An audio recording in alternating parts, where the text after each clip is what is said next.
un hecho básico y una fe básica. Sabed pues esto, varones hermanos, que por medio de él se os anuncia perdón de pecados, y que de todo aquello de que por la ley de Moisés no pudisteis ser justificados, en él es justificado todo aquel que cree.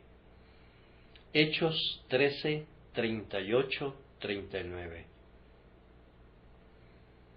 La predicación apostólica difería ampliamente del típico sermonear de nuestra época. Cuando los apóstoles se dirigían a las asambleas de creyentes, indudablemente seleccionaban temas definidos y se apegaban a ellos, y abrían y exponían las verdades específicas que tenían a la vista. Pero cuando se dirigían al mundo exterior, y cuando hacían sus llamamientos a los incrédulos, no tenemos la impresión de que seleccionaran alguna doctrina especial como tópico. La manera en la cual ellos predicaron no consistía tanto en la inculcación de alguna doctrina específica acompañada de la demostración de las inferencias provenientes de ella, sino más bien en la declaración de ciertos hechos de los cuales habían sido testigos presenciales. Habían sido elegidos para dar testimonio de esos hechos a los demás.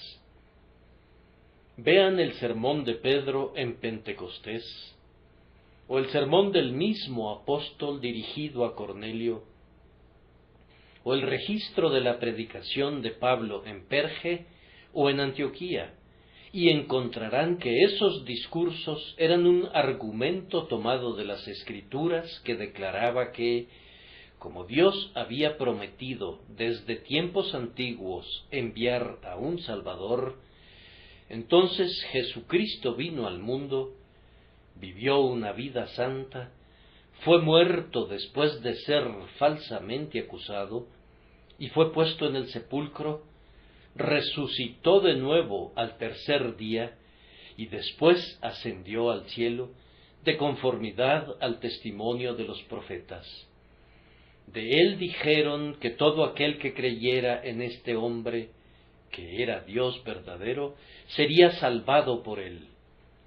Esta es la declaración que hicieron. Por lo general, no los descubro exponiendo la doctrina de la elección en asambleas promiscuas con incrédulos presentes. No los veo argumentando los sutiles temas del libre albedrío y de la predestinación, o disputando sobre palabras sin ningún provecho para menoscabo de los oyentes. Su firme propósito era declarar aquellas cosas directamente vinculadas con la salvación del alma, que era el asunto de fundamental importancia al cual querían que todos los hombres prestaran su atención. Es así que exhortaban a todos los que los oían, con peligro de sus almas si dejaban de hacerlo, a que aceptaran la revelación y abrazaran la fe del Evangelio. Escuchen al apóstol Pablo en el famoso capítulo 15 de la primera epístola a los Corintios, que es leída usualmente en los funerales.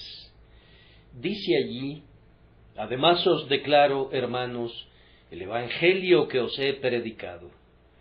Ahora, ustedes esperarían que comenzara con una larga lista de doctrinas, pero en lugar de eso, dice que Cristo murió por nuestros pecados conforme a las Escrituras, y que fue sepultado y que resucitó al tercer día conforme a las Escrituras.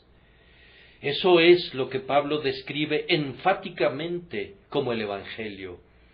Aseverar estos hechos, exhortar a los hombres a creerlos y a poner su confianza en el hombre que así vivió y murió y resucitó, fue la predicación del Evangelio que antaño sacudió a los vetustos sistemas de superstición, aunque parecieran estar establecidos sobre sus tronos de manera muy segura, que iluminó las tinieblas del paganismo y que hizo que en esas primeras etapas del cristianismo el mundo entero quedara asombrado con la luz y la gloria de Cristo. Entonces debemos esforzarnos por imitar a los apóstoles y debemos procurar predicar un sencillo sermón evangélico, si no con la habilidad de ellos o con su inspiración, sí al menos con su empeño y con el mismo deseo que ardía en sus pechos, para que por su medio los hombres sean salvados. De conformidad con eso, vamos a tratar primero con la historia de Jesús, a quien exponemos como un Salvador. En segundo lugar, con las demandas de Jesús. Y en tercer lugar, con las bendiciones que Jesús proporciona. Con respecto a la historia de Jesús, si hacen el favor de buscar en sus Biblias, encontrarán que el apóstol comenzó un sermón notando aquí que muchos profetas hablaron de la venida de Jesús. En el versículo 23, Pablo menciona especialmente la promesa hecha a David, que de su simiente Dios levantaría a un príncipe y salvador para la casa de Israel. Hermanos, permítanme recordarles que con suma frecuencia han aparecido sabios en la historia del mundo que han reclamado tener una inspiración divina, cuyos anuncios fortalecieron la esperanza de la venida de un hombre que habría de redimir de la esclavitud al mundo y que se convertiría en el Salvador de nuestra raza. Todos los videntes cuyos ojos fueron ungidos por Dios para mirar al futuro, anunciaban con antelación el advenimiento de un grandioso profeta, de un príncipe y salvador, que reclamaría que se le rindiera homenaje y que sería muy peligroso y absurdo rechazarlo.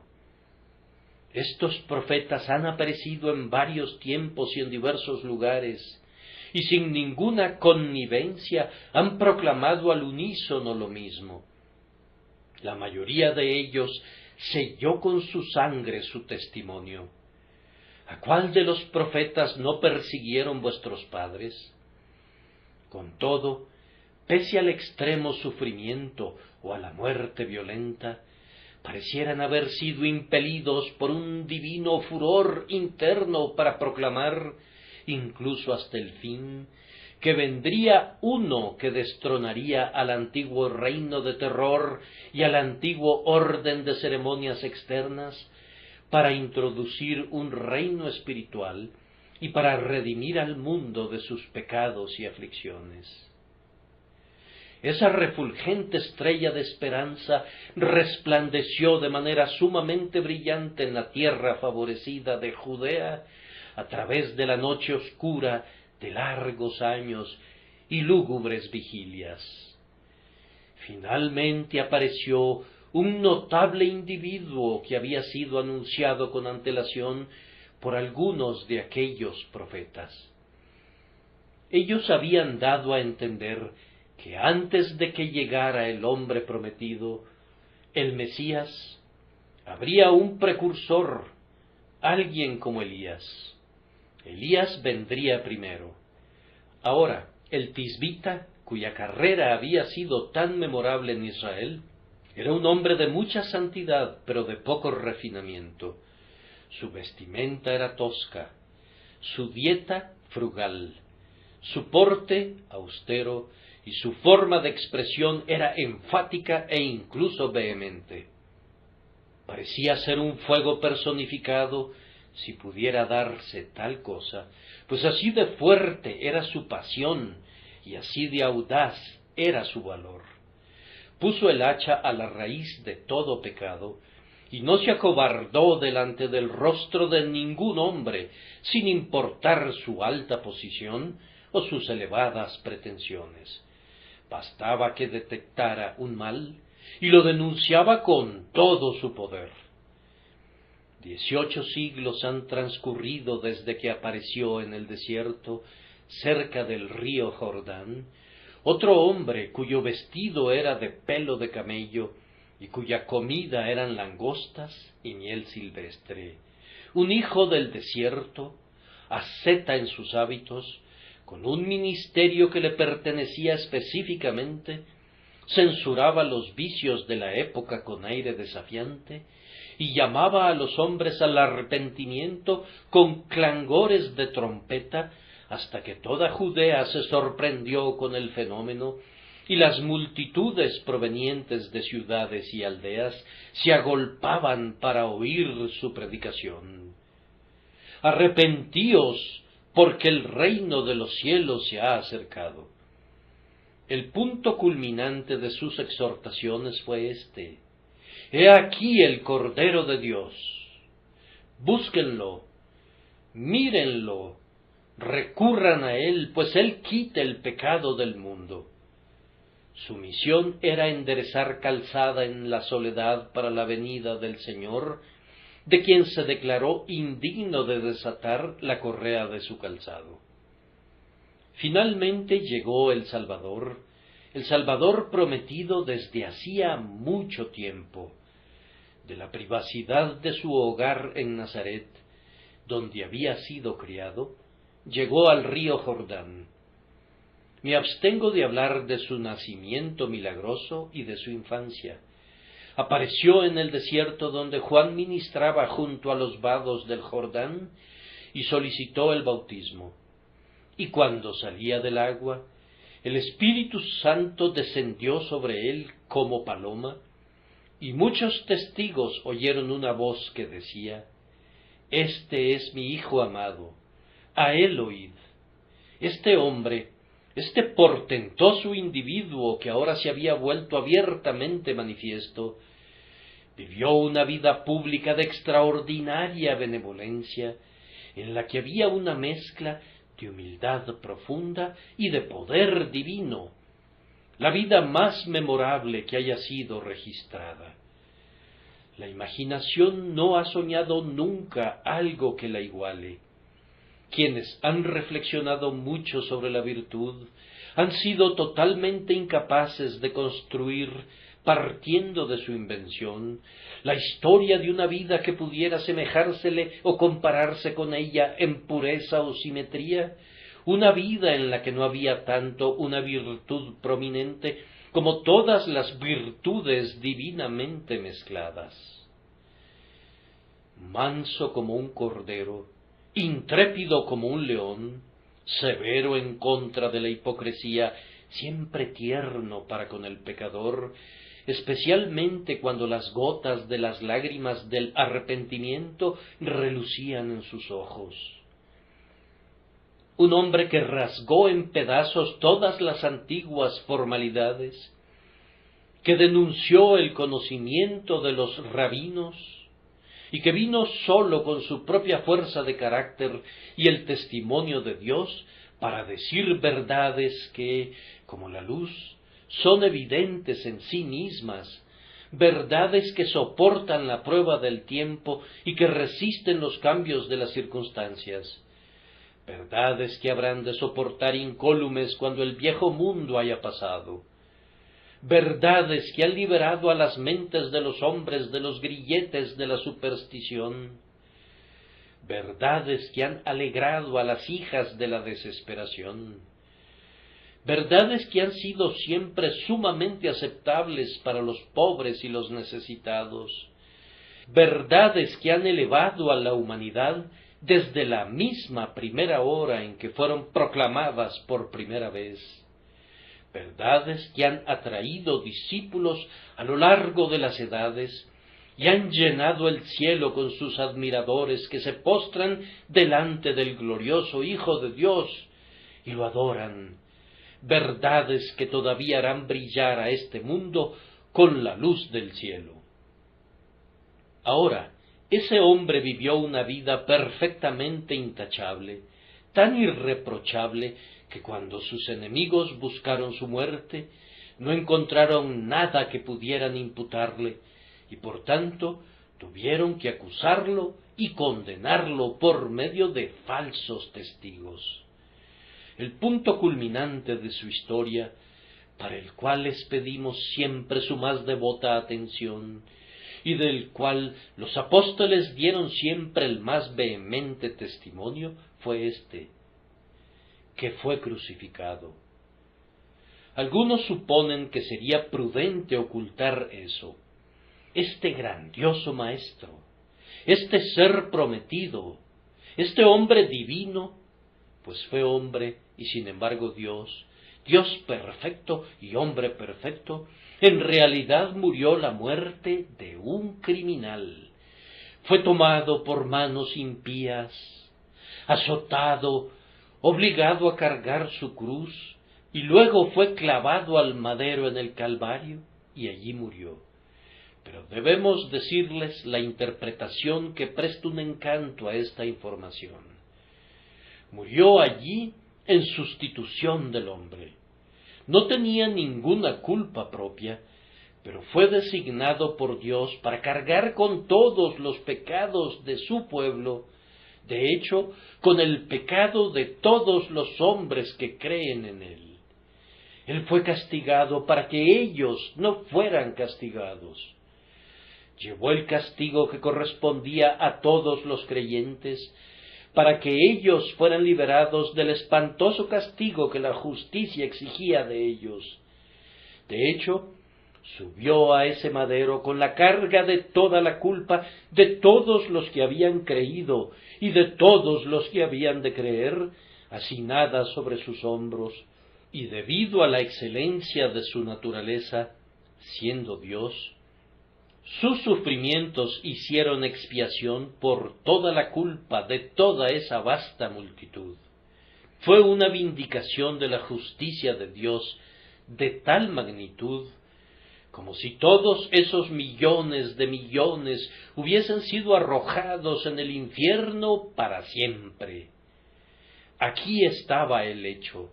El castigo debido a todas esas almas fue colocado en una copa amarga, y Jesús, sobre el madero, llevó esa copa a sus labios, y en un trago enorme de amor consumió toda la condenación.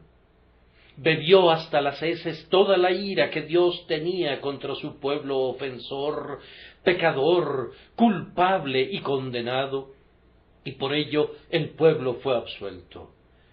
Esta es la grandiosa doctrina de la cruz.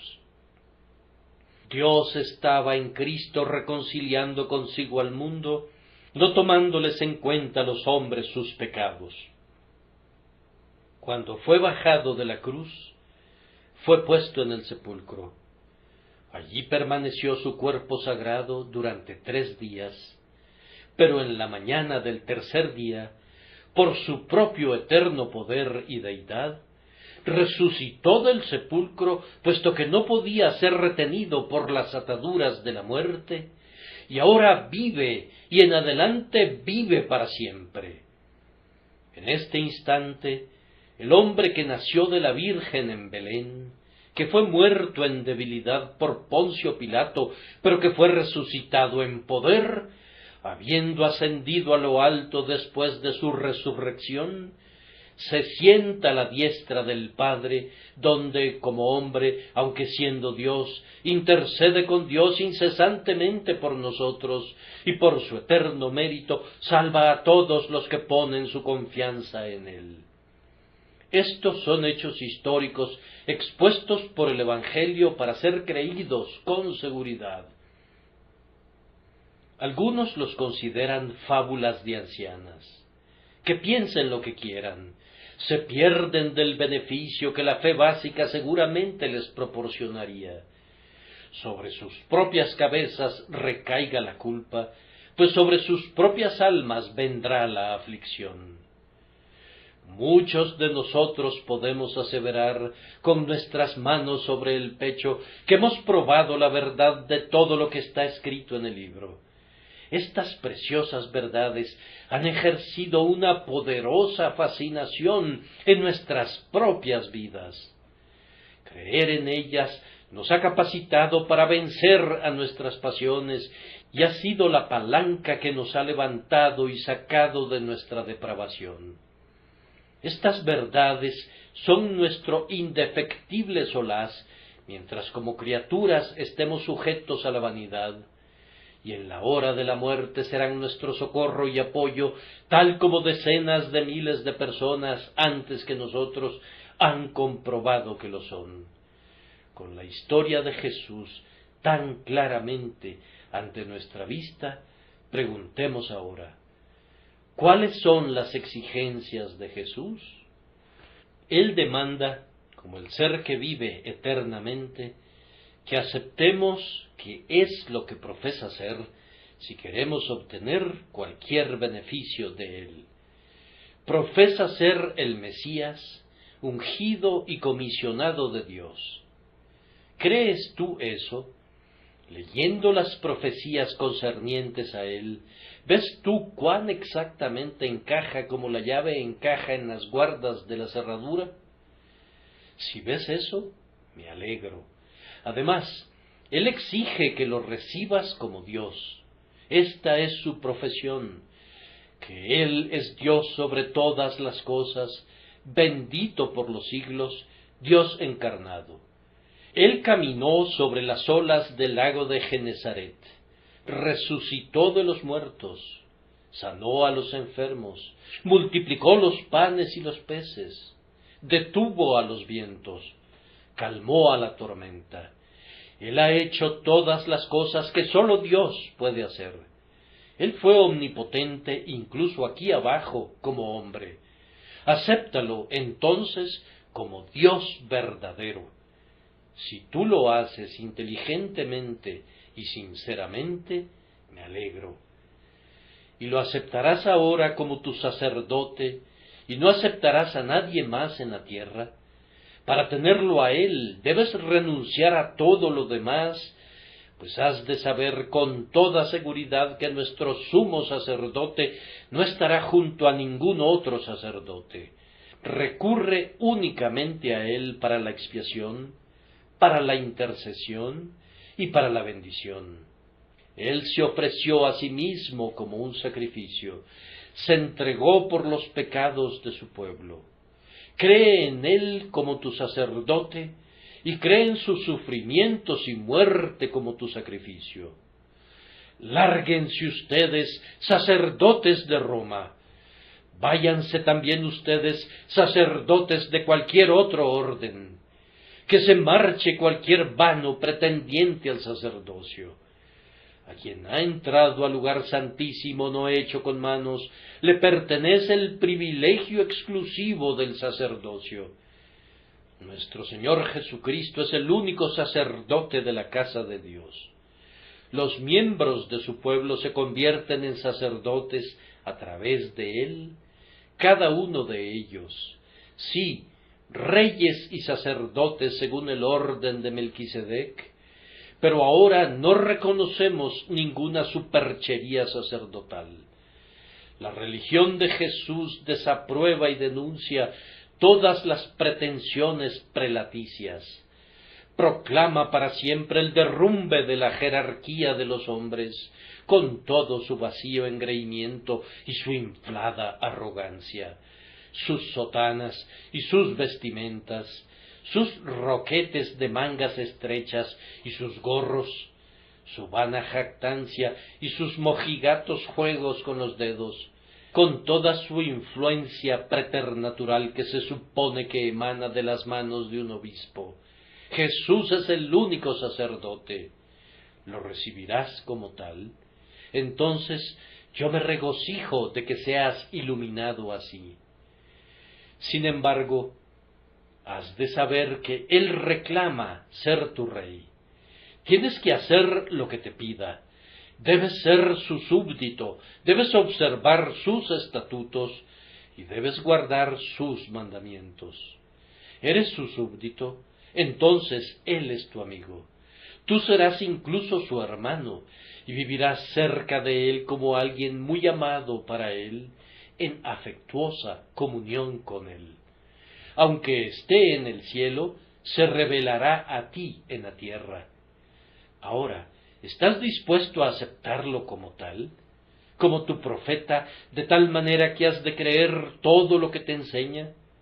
Como tu sacerdote, de tal manera que habrás de confiar en su mediación? Como tu rey, de tal manera que le servirás. Y con qué acentos de ternura Jesús demanda que confiemos en Él. Este es un bendito mensaje para algunos de ustedes que tal vez no hayan escuchado antes. Si confiaran en este hombre glorioso, en este Dios bendito, serán salvados en este instante. Cristo exige que confiemos en Él. Dice: yo soy Dios, confíen incuestionablemente en mí. Yo soy un hombre perfecto, por amor a ellos morí por mis enemigos. Todo poder me ha sido dado en el cielo y en la tierra, y con mi sangre rociada sobre el trono de mi Padre, reino supremamente en el dominio de la misericordia. Solo confía en mí, y yo te salvaré de la culpa del pasado, te salvaré del poder de la pasión en tu alma, te salvaré del dominio del pecado, y en el futuro te cambiaré, te haré un hombre nuevo, te daré un corazón nuevo y un espíritu recto. Toda mi gracia será tuya si confías en mí. Jesús mismo nos da incluso el poder de confiar, pues todo es por su gracia de principio a fin, y todo aquel que confíe en Él será salvo. Mi Señor tiene el derecho a esto, y no aceptará nada que no sea esto, pues estas son sus propias palabras: id por todo el mundo y predicad el Evangelio a toda criatura. El que creyere y fuere bautizado será salvo, mas el que no creyere será condenado. Él no admite ningún término medio. O crees o no crees. Y si no crees, su ira cae sobre ti. El que no cree a Dios le ha hecho mentiroso, porque no ha creído en el testimonio que Dios ha dado acerca de su Hijo Jesucristo. El que en Él cree no es condenado, pero el que no cree ya ha sido condenado. El que oye mi palabra y cree al que me envió, tiene vida eterna, y no vendrá a condenación, mas ha pasado de muerte a vida. Yo en verdad espero estar expresándome claramente. Mi ferviente deseo y la oración de mi corazón son que todos ustedes conozcan el Evangelio, si es que no lo han conocido antes. Si lo han conocido antes, quisieran que pudieran discernirlo más claramente. Si lo rechazaran, la falla no sería mía. Dios es mi testigo de que he tratado de evitar cualquier idea de tratar de ser elocuente o declamatorio en mi predicación. No me importa para nada el espectáculo llamativo de elaborar discursos. Yo solo quiero decirles simplemente estas verdades contenidas en un mensaje sin adornos. Pudiera ser que despierten prejuicios, y ustedes que las escuchan digan tal vez que son aburridas y trilladas. Esas verdades trilladas y manoseadas, sin embargo, contienen la propia médula y el meollo del Evangelio por el que pueden ser guiados al cielo. Por aburridas que las consideren, si las rechazaran, negra y terrible sería la ruina de sus almas.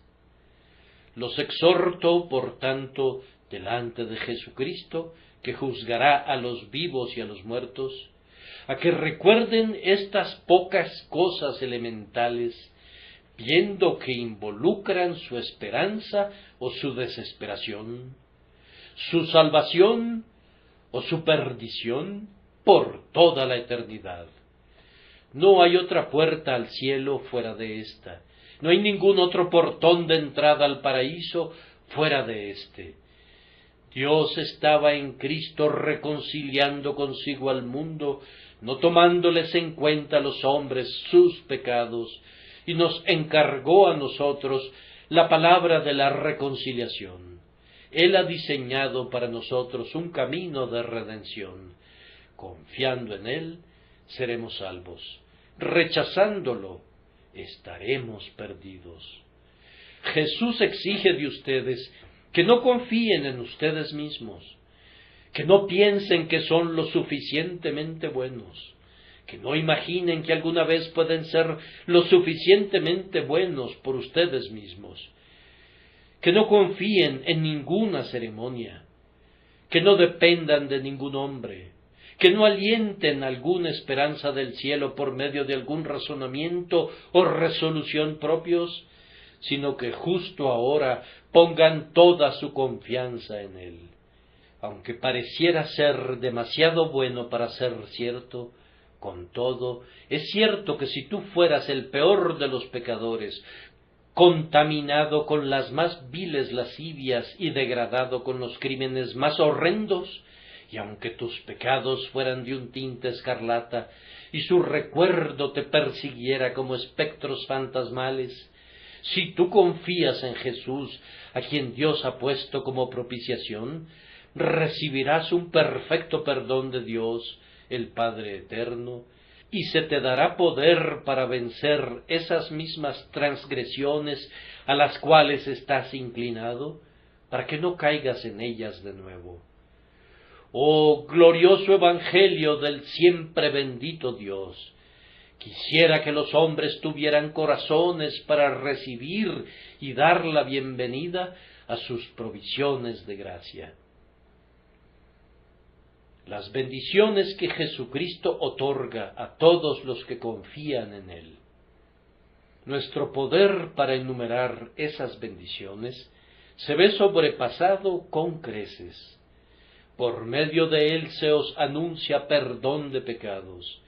No es indulgencia, sino perdón, el perdón de todos los pecados de 80 años, desde tu niñez hasta tu vejez, si has vivido todos esos años, tus delitos menores públicos, tus transgresiones privadas, tus actos visibles, tus pensamientos secretos, tus palabras expresadas, tus deseos reprimidos, el catálogo enrollado de tus transgresiones y desviaciones, completamente desenrollado, será borrado de inmediato del libro del recuerdo de Dios si confías en Jesucristo. No serás inculpado por ellos. Por negra que sea la lista o por largo que sea el inventario, solo confía en este hombre y todos tus pecados te serán perdonados. Quien confiesa su pecado y viene a Jesús, encontrará misericordia, y encontrará misericordia de inmediato. ¿Hay alguien aquí que se sienta culpable? ¡Qué buenas nuevas han de ser estas por su doliente corazón! Yo deseo que todos ustedes sepan cuán culpables han sido y cuán profundamente manchados están. Un pecador de corazón realmente quebrantado es una joya en donde quiera que te lo encuentres. No hay música en el mundo como las notas de perdón para el pecador que experimenta un remordimiento de conciencia y un convencimiento de su culpabilidad. Jesús otorga perdón para todo pecado. Para quienes creen en Él, les otorga un perdón inmediato, no un perdón en potencia, no un perdón que ha de ser revelado cuando estés a punto de morir, sino un perdón ahora, un perdón que alcanza a los pecados que han de venir todavía, un perdón que comprende la totalidad de tu vida de pecado, puesto en tu mano para ser leído por el ojo de tu fe y para ser conocido tan claramente como si te fuera entregado en un pergamino escrito por la mano de un ángel y sellado con la sangre del Salvador. Cristo Jesús otorga un perdón que nunca será revocado, un perdón que no puede ser cancelado en lo sucesivo. Dios no juega nunca al estira y encoge con los hombres. no condena nunca al que ya fue perdonado una vez. Si declara que un hombre es perdonado y será perdonado cuando el mundo esté envuelto en llamas. ¡Qué gozo indecible habrá de llenar el alma de aquel que aclama en esta santa hora un perdón de los cielos! Su carga ha sido suprimida, sus esposas le son quitadas, sus grilletes soltados, la fiebre curada, su salud restaurada. Cómo saltará de deleite y danzará con placer y cantará con santo júbilo. Pobre pecador, cree en el Hijo de Dios que fue inmolado pero que vive eternamente, y te será dado ese rapto celestial para que lo experimentes. Este es un perdón de pura buena voluntad que no retiene residuos de animosidad. Un hombre perdona a su hijo y renuncia al uso de la vara, pero podría decirle: no olvidaré tu conducta, pues en el futuro no podré confiar en ti. Pero cuando Dios perdona, no reprocha, recibe al hijo pródigo en su pecho, no lo sienta en el extremo más lejano de la mesa para recordarle su descarrío, sino que mata al novillo engordado para convencerlo de que es bienvenido. Pone tal confianza en algunos de nosotros, que éramos los peores pecadores, que nos da una comisión de predicar a otros el Evangelio mediante el cual nosotros mismos somos salvados, y nos envía con el asunto que está más cerca de su corazón y que más concierne a su propia gloria.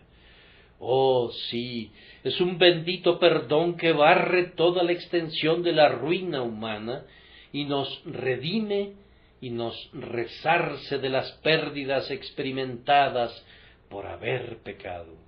Y no sólo eso, sino que por Él, por Jesús, todos los que creen son justificados, así como son perdonados. Somos justificados de todas las cosas de las que no podríamos ser justificados por la ley de Moisés. Aquí tenemos una comparación, o más bien un contraste. ¿Qué significa esto? Cuando los hombres venían, según la ley de Moisés, traían un novillo que ofrecían por su pecado. Hecho esto, ¿con cuáles sentimientos se alejaban del altar? El hombre venía consciente de culpa y se marchaba convencido de que había cumplido con un estatuto. Pero su conciencia no estaba limpia. La mancha no se había quitado, aunque la sangre de la bestia aquietaba algunos de sus escrúpulos y aliviaba algunos de sus terrores. No le daba una perfecta paz y no podía dársela. Debe de haber sabido que la sangre de los novillos y los machos cabríos y las cenizas de una vaquilla no podían quitar el pecado, ni podían expiar su culpa o erradicar su veneno. En esa misma medida es superior el Evangelio de Cristo a la ley de Moisés. Si vinieran y confiaran en Cristo, sentirían que ya no son más culpables. Hasta ahora ustedes han vivido en la culpa y el pecado, pero a partir de ahora todo el peso del pecado sobre la conciencia se habría desvanecido. Tendrían paz con Dios por medio de Jesucristo nuestro Señor. Sentirían que el pasado está tan borrado que ya no lo cargan más en su conciencia. Podrían cantar: estoy limpio por la sangre de Jesús. Cuán grande misericordia es esta perfecta limpieza de la culpa en la conciencia. Quien venía al altar bajo la ley de Moisés no siempre sentía que podía venir a Dios. La sangre era rociada y había un camino de acceso, pero sólo el sumo sacerdote pasaba detrás del velo una vez al año. La ley de Moisés no podía justificar a un hombre de tal manera que tuviera acceso al propiciatorio, Pero Jesucristo justifica de tal manera a su pueblo que pueden ir directo a Dios y hablarle como un hijo le habla a su padre. Le cuentan todas sus necesidades y debilidades, toda su gratitud y su gozo. Derraman a sus propios oídos sus amantes corazones. Cuán dulce es el acceso de la criatura humana a su Dios del pacto, una vez que conoce a Cristo. Yo en verdad declaro que algunos de nosotros hemos hablado con Dios tan verdaderamente como hablamos con los hombres, y hemos estado tan seguros que nos encontrábamos en la presencia de nuestro Padre Celestial, y tan conscientes de estar bajo esa portentosa sombra, como hemos estado conscientes de que hemos estado en comunión con cualquier hombre o mujer nacidos en este mundo. Oh, si lo supieran, Dios no parecería tan lejano de ustedes una vez que confiaran en Cristo. No pensarían de Él como el Dios del trueno guiando su ruidoso carro por el cielo, con una lanza centelleante de relámpago, sino que cantarían acerca de Él, el Dios que gobierna en lo alto y truena cuando le place, que cabalga sobre el cielo de tormenta y controla los mares. Este terrible Dios es nuestro Padre y nuestro amor. Él hará descender sus poderes celestiales para llevarnos a lo alto. Lo verían por doquier en torno a ustedes con los ojos de su espíritu y se regocijarían en él. Aquellos que venían al altar por la ley de Moisés no eran justificados de aprensiones del futuro. Cuando cada adorador regresaba a casa, después de todos los sacrificios de corderos y carneros y novillos, tenía miedo de morir. Pero quien confía en Jesús siente que en lo concerniente al futuro está perfectamente seguro. Ahora, dice, Dios ha prometido salvar a quienes confían en Cristo. Yo en verdad confío en Cristo. Dios ha de salvarme. Él está obligado a hacerlo por su justicia. Sobre el león de la justicia cabalga la hermosa doncella de la fe y no tiene ningún temor. En tanto que Dios sea justo, ningún discípulo de Jesús podría ser destruido. ¿Qué pasa si la justicia me acusara de ser un pecador? Yo respondería, es cierto que lo soy, y sin embargo no soy alguien que debiera ser sometido a juicio, pues todos los pecados me fueron quitados. Fueron colocados sobre mi bendita fianza. No me queda ni uno solo. Cristo ha sido castigado por mi pecado. ¿Acaso podrían ser castigados dos por una ofensa? ¿Habría de morir mi sustituto y también yo? ¿Seríamos condenados Cristo y yo también por la mismísima ofensa? Dios no es injusto como para castigar primero al sustituto y luego al hombre en cuyo lugar estuvo el sustituto. Oh, esto es algo sobre lo que uno se puede apoyar. Esta es una almohada para una cabeza que experimenta dolores. Este es un bote seguro en el cual navegar en medio de las tormentas de la vida y a través de los mares de la muerte. Jesucristo, en mi lugar, derramó la sangre de su corazón como la grandiosa víctima de Dios fuera de las puertas de la ciudad. Yo confío en Él. Confiando en Él, no puedo perecer. Él ha jurado y no se arrepentirá, por dos cosas inmutables en las cuales es imposible que Dios mienta. Él ha dado un sólido consuelo a quienes huyen en busca de refugio hacia la esperanza puesta ante ellos en el Evangelio. Oh, amados, ciertamente podemos vivir sobre esta promesa y morir sobre esta promesa. Quiera Dios que todos ustedes confíen en Él, que muchísimos de ustedes confíen en Él por primera vez ahora. La predicación de este Evangelio es digna de confianza, porque la promesa es digna de confianza. No me avergüenzo del Evangelio de Cristo, porque es poder de Dios para salvación a todo aquel que cree. ¿Crees tú? Di sí o no, pues hay consecuencias que se hacen presentes en cualquiera de los dos casos. Di sí y dilo ahora. Amén.